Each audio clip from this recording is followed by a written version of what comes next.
easy for Minnesotans to get complacent about the dangers of winter weather, given the frequency of cold temps and dangerous wind chills here. But it's also easy to fall victim to frostbite or even hypothermia if exposed to the elements for too long without proper clothing or gear. Let's join Police Sergeant Aaron White and Fire Lieutenant Sean White to talk about winter weather hazards, safety, and preparation. Thank you, Brian. I'm out at Edina City Hall, and today we're going to talk about something that I think all Minnesotans are pretty good at talking about, and that's the weather.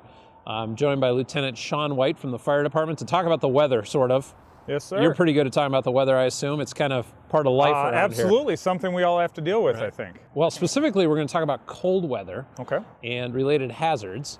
We're pretty lucky. It's been kind of a mild winter in Minnesota. So far. I was talking to somebody in the deep south, though, the other day, and they were laughing at me that I thought it was warm when it was in the 30s. The reality is we live in a cold climate. Absolutely. And there's, I think, dangers we recognize even when we think it's warm out or warmer than normal.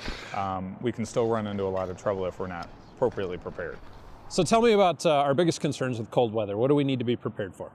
I think really getting ready and protecting yourself from some of the cold weather injuries such as hypothermia, frostbite, and that's really about just making sure you're wearing the appropriate type of clothing, thinking ahead, and having some protection in place in case something does go wrong. And it's cold isn't the only factor. It's really a factor of time as well. I mean, we could get hypothermia in the 50s, let alone when it's really cold out. Absolutely, a combination of all of it. You know, the colder it is, the shorter the time frame. You know, for both hypothermia as well as frostbite, exposed skin. You know, the wind as well as water. So any kind of moisture significantly increases the risks. Okay. How about some recommendations? What's the best way to prepare? I think really just understanding what's going on with the weather, what's going on outside, preparing specifically for that, and for what could happen. So for example, I always run into this problem with my kids. They're like, we're just jumping in the car, we're running up to the store, I don't need, a sweatshirt will be fine. But it's only 10 degrees out. We need to make sure we always have what it is we might need in the car. Kind of having your own winter emergency kit in your house, just like you would have a survival kit set up at your own, in your home, in your car, you'd want an emergency survival kit. And really that's about having extra layers of clothing, blankets, so maybe more mittens, sweatshirts, things like that are definitely gonna keep you warm. And then I think what people really overlook is during the cold, dehydration can be just as big of a concern as it can be in the warm months. So making sure you have water, definitely food, you know, trail mix, energy, protein bars, things like that are great. You brought up a really good point with kids.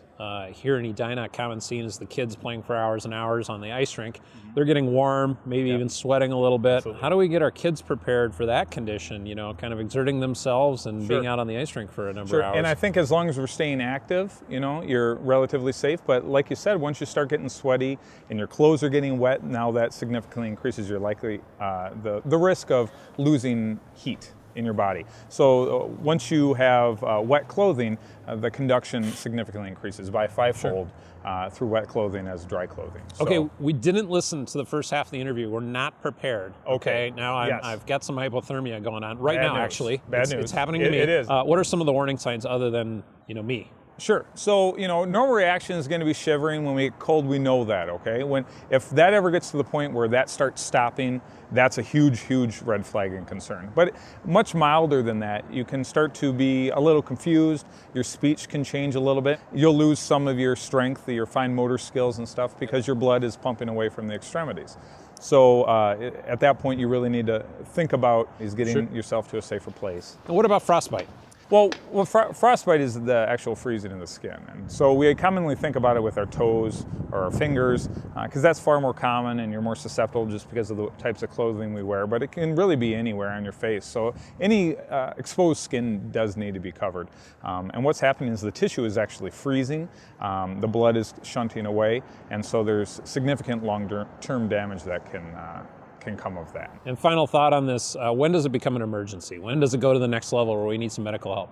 Absolutely. So you start recognizing signs of frostbite. That's something that absolutely needs further care. So it's not just kind of numbness or tingling, but actual loss of sensation, changing color of the skin, those types of things. More specifically, when we talked about lack of shivering or when that stops, mental status changes, which basically means people start acting differently, having some confusion, aren't acting like they normally would.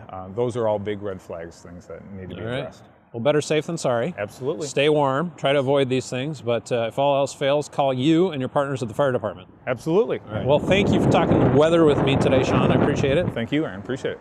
That's Lieutenant Sean White with the Edina Fire Department, and we'll return to you, Brian. Thank you, Aaron.